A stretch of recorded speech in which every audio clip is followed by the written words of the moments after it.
Halo semua, kembali lagi di channel gua. Sebentar lagi, salah satu balap mobil tertua di dunia, yaitu balap Le Mans 24 jam akan dilaksanakan pada tanggal 15 sampai 16 Juni nanti. Jadi, di video kali ini, kita akan membahas sejarah dan segala hal tentang balapan ini. Sebelum masuk ke sejarahnya, kita perlu tahu dulu apa itu balapan Le Mans 24 jam. Balapan Le Mans 24 jam adalah salah satu balapan yang paling ditunggu di dalam kalender World Endurance Championship. Sesuai dengan namanya, balapan ini berasal dari kota kecil yang bernama Le Mans di Prancis. Tujuan dari balapan ini bukan hanya menentukan siapa mobil tercepat, tapi juga untuk menguji daya tahan mobil dan juga pembalap selama 24 jam penuh di sirkuit dengan panjang 13,5 km yang diberi nama Circuit de la Sarthe karena lokasinya dekat dengan Sungai Sarthe. Sirkuit berbentuk segitiga ini merupakan sirkuit balap terpanjang di dunia yang merupakan gabungan dari trek balap dan juga jalanan pedesaan. Untuk menentukan pemenang balapan Le Mans bukan berasal dari mobil terdepan, tetapi mobil yang bisa menempuh jarak terjauh dalam waktu 24 jam. Dalam balapan ini terdapat 62 mobil yang berkompetisi, dengan tiap mobil diisi oleh 3 orang pembalap. Setiap tim itu harus merotasi 3 pembalap tadi setiap 4 jam. Dengan aturan bahwa setiap pembalap tidak boleh mengemudi dengan total lebih dari 14 jam. Semua mobil tadi itu dibagi ke dalam 3 kategori kelas. Yang pertama ada kelas hypercar, yang merupakan kelas tertinggi yang diisi oleh pabrikan mobil untuk meracik mobil sesuai dengan regulasi yang berlaku. Seperti contoh, bobot minimum mobil harus di angka 1030 kg dan harus menggunakan teknologi hybrid. Kelas ini hampir tidak ada batasan untuk kapasitas mesin dan juga konfigurasi mesinnya yang memberikan kebebasan bagi tim untuk berinovasi dalam batasan tertentu. Lalu ada kelas kedua yaitu kelas LMP2 yang terdiri dari tim-tim independen yang berkompetisi dengan mobil prototipe yang lebih terjangkau. Di kelas ini, tim-tim hanya boleh menggunakan salah satu dari 4 produsen sasis yang telah disediakan dan hanya boleh menggunakan mesin dengan konfigurasi V8 yang kapasitasnya itu dibatasin cuma boleh 4200 cc. Regulasi ini membuat persaingan antar tim sangat ketat. Lalu kelas ketiga atau kelas terakhir yaitu kelas LMGTE yang merupakan kelas khusus mobil-mobil sport yang diproduksi secara massal. Kelas ini dibagi lagi berdasarkan keahlian dari pembalapnya, yaitu amatir dan juga profesional. Regulasi untuk kelas ini dibagi ke dalam 2 jenis mesin, yaitu mesin naturally aspirated atau tanpa turbo, kapasitasnya nggak boleh melebihi 5000 cc. Lalu untuk mesin forced induction atau mesin dengan turbo, kapasitasnya nggak boleh melebihi 4000 cc. Jadi itulah sekilas tentang balapan Le Mans. Sekarang langsung aja kita bahas sejarahnya. Singkat cerita, Asosiasi Balap Mobil di Prancis yang disingkat sebagai ACO membuat sebuah balap mobil ketahanan pertama di Prancis yang diadakan pada tahun 1906. Sebanyak 34 mobil berpartisipasi mengelilingi jalanan kota Le Mans sebanyak 12 putaran. Pemenang balap ketahanan yang pertama ini adalah Ferenc Six dari Hungaria setelah dia mengemudi selama 12 jam penuh. 2 dekade setelah balap ketahanan pertama, ketua dari ACO, yaitu George Durand, mengusulkan sebuah ide untuk balapan selama 24 jam penuh sebagai kesempatan bagi pabrikan mobil untuk menunjukkan daya tahan mobil mereka kepada calon pelanggan. Karena ide gilanya itu berhasil tersebar ke seluruh dunia, balapan Le Mans 24 jam yang pertama berhasil mengundang pabrikan mobil untuk berpartisipasi. Balapan yang pertama ini akhirnya dilaksanakan pada tanggal 26 hingga 27 Mei tahun 1923 yang diikuti oleh 33 mobil yang dibagi ke dalam kategori mesin seperti mesin kecil, mesin sedang, besar, dan sangat besar yang berkompetisi secara bersamaan dalam satu grid. Nah, balapan Le Mans ini memiliki start yang unik karena saat itu kan tidak ada lampu hijau. Jadi pembalap tuh harus berdiri di seberang mobil mereka masing-masing sambil menunggu waktu balapan dimulai. Ketika waktu balapan tiba, pembalap kemudian berlari menuju mobil mereka masing-masing dan langsung memulai balapan. Pemenang balapan pertama Le Mans ini adalah René Léonard dan André Lagache yang mengemudi sebanyak 122 lap atau sekitar 2200 km selama 24 jam penuh dengan mobil Senat & Walker 3000 cc. Kesuksesan balapan pertama ini kemudian berkembang menjadi puncak balap mobil tahunan yang terus mengundang pabrikan mobil dari seluruh dunia untuk membuktikan dan juga berkompetisi dengan mobil andalan mereka. Di awal tahun 1930-an, pabrikan besar seperti Alfa Romeo dan Bugatti mulai bereksperimen dengan aspek aerodinamis pada desain mobilnya untuk mencapai top speed di lurusan dengan panjang 6 km yang dikenal sebagai Mulsanne Straight. Memasuki awal tahun 40-an, ketika Perang Dunia Kedua pecah, balapan ini tuh sempat vakum selama 10 tahun. dan akhirnya kembali lagi di tahun 1949. Selama masa pemulihan, Le Mans 24 Jam mengalami banyak perubahan signifikan. Sirkuit ini mendapatkan suntikan dana dari pemerintah Prancis untuk melakukan pengaspalan di bagian jalan yang berbahaya dan pembangunan area pit yang lebih layak. Momen ini tuh bisa dibilang sebagai era kebangkitannya Le Mans. Pada periode ini, pabrikan besar seperti Mercedes, Jaguar, dan juga Alfa Romeo akhirnya kembali lagi berkompetisi. Di tahun ini juga Ferrari untuk pertama kalinya datang ke Le Mans dan langsung memenangkan balapan tersebut. Ini adalah awal yang cerah bagi Ferrari di Le Mans, menandai dominasi mereka di balapan ketahanan ini. Sekarang kita lanjut ke tahun 1953. FIA memperkenalkan World Sports Car Championship yang merupakan sebuah kejuaraan balap ketahanan untuk mobil sport yang kemudian akan dikenal sebagai World Endurance Championship di tahun 2012. Dengan diperkenalkannya acara khusus untuk balap ketahanan, mengundang banyak pabrikan mobil untuk berpartisipasi di balapan bergengsi ini yang membuat persaingan semakin ketat. Sekarang kita lanjut ke tahun 1955 yang merupakan momen paling bersejarah dalam balapan Le Mans. Untuk musim ini, terdapat 87 mobil yang mendaftar, tapi hanya 60 mobil yang lolos untuk mengikuti balapan. Seperti biasa, balapan dimulai dengan tradisi pembalap berlari menuju mobil mereka masing-masing.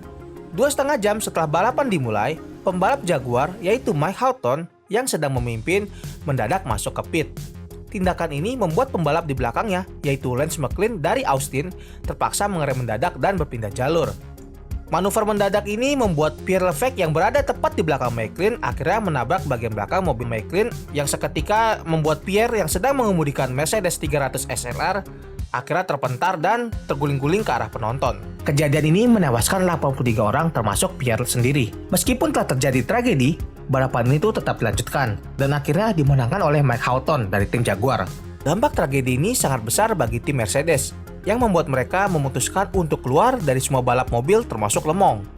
Insiden tersebut merupakan kecelakaan paling mematikan dalam sejarah motorsport dan menyebabkan balap mobil itu dilarang di beberapa negara, termasuk Prancis, Swiss, Spanyol, bahkan di Amerika Serikat, yang dimana mereka memiliki balapan sendiri, yaitu IndyCar. Buat yang belum tahu sejarah dari IndyCar, bisa kalian nih klik link yang ada di pojok kanan atas.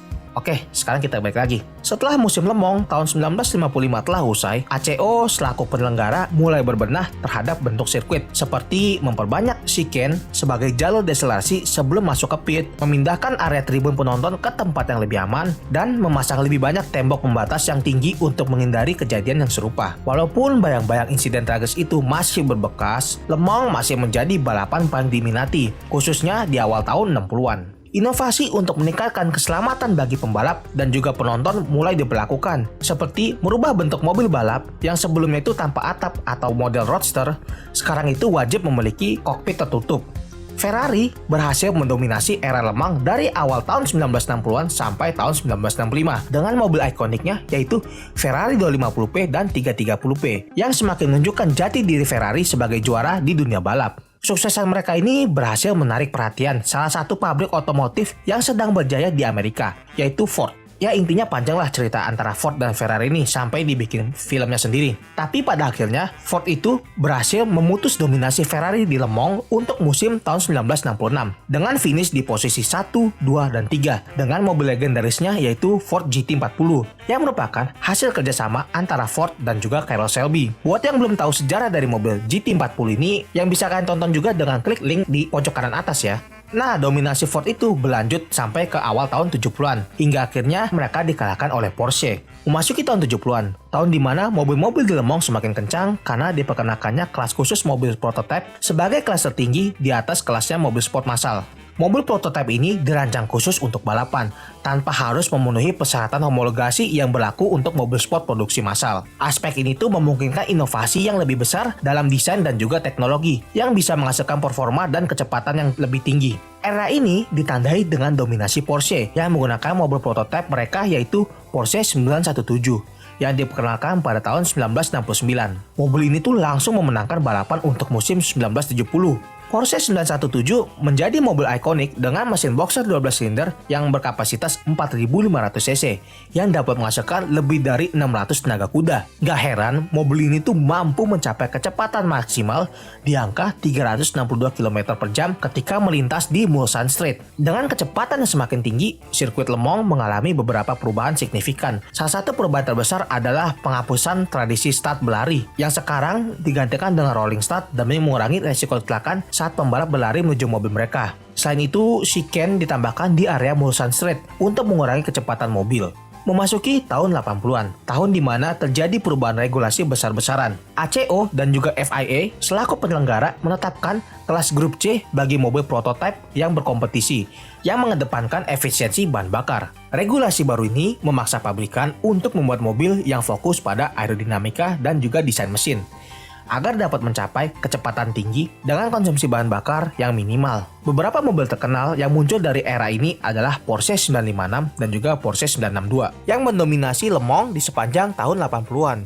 Di era ini juga, Jaguar dan Mercedes akhirnya kembali lagi untuk berkompetisi setelah sempat absen sejak tahun 1957. Jaguar membawa mobil XJR9 yang berhasil mengakhiri dominasi Porsche pada tahun 1988. Di tahun yang sama juga, tim dari Walter Racing berhasil memecahkan rekor dengan mobil Walter Munier P88 yang mencapai top speed di angka 400 km per jam ketika melintas di Mulsanne Straight. Rekor ini masih menjadi rekor tercepat yang tercatat dalam sejarah Le Mans. Berdasarkan rekor tadi, ACO akhirnya memutuskan untuk menambah lagi chicane di area Mulsanne Straight menjadi 2 chicane pada tahun 1990 untuk mencegah mobil lain mencapai kecepatan sama di masa depan. Lalu FIA juga melarang semua sirkuit memiliki trek lurus yang panjangnya itu nggak boleh lebih dari 2 km.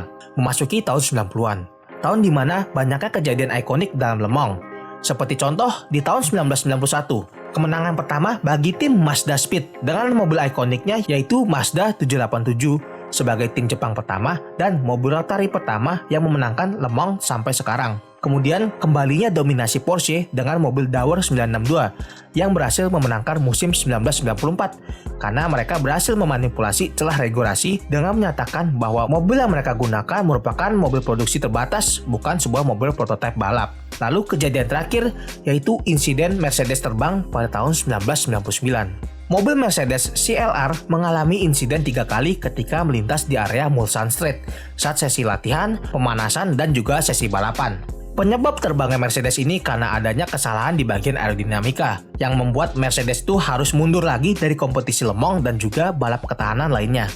Memasuki tahun 2000-an, tingginya biaya operasional untuk berkompetisi di Le Mans membuat pabrikan besar seperti BMW, Porsche, dan juga Toyota harus mundur dari ajang tersebut yang menyisakan Audi dan juga Cadillac sebagai tim pabrikan utama. Dominasi Audi pun sepanjang musim 2000 tak terelakkan. Seperti contoh, untuk musim 2006, Audi mencetak rekor meraih kemenangan dengan mobil Audi R10 yang menjadi mobil diesel pertama yang memenangkan Le Mans. Kemudian, di tahun 2012, Audi kembali mencetak sejarah dengan mobil hybrid pertama yang memenangkan Le Mans, yaitu mobil Audi R18 e-tron, yang merupakan mobil diesel dengan teknologi hybrid, yang dimana mereka ingin menunjukkan kehebatan mobil listrik di masa depan. Setelah Audi berhasil menang dengan mobil hybrid, Porsche akhirnya kembali lagi pada tahun 2014 dengan mobilnya 919 hybrid. Porsche berhasil mendominasi Le Mans di era hybrid dari tahun 2015 hingga 2017. Kembalinya Porsche membawa persaingan yang semakin ketat di era hybrid ini, hingga akhirnya dominasi Porsche harus dihentikan oleh tim Toyota Gazoo Racing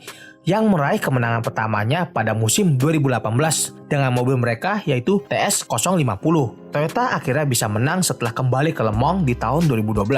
Mereka berhasil mendominasi Le Mans di era hybrid ini dari musim 2018 hingga musim 2022. Namun, pada musim 2023 kemarin, dominasi Toyota akhirnya dikalahkan oleh Ferrari yang kembali dengan kekuatan penuh dan berhasil memenangkan Le Mans, menandai berakhirnya era dominasi Toyota. Le Mans selalu menjadi ajang balap yang penuh dengan inovasi, keberanian, dan persaingan yang sengit. Setiap dekadenya selalu ada aja cerita dan inovasi teknologi yang terbaru untuk industri otomotif di masa depan, yang pastinya dengan mengedepankan faktor keselamatan bagi semua pihak. Kira-kira momen apa sih yang jadi favorit kalian di balapan Le Mans ini? Tulis di bawah ya. Kayaknya sampai di sini dulu untuk video kali ini. Makasih banyak buat yang udah nonton. Sampai ketemu di video berikutnya. Dah.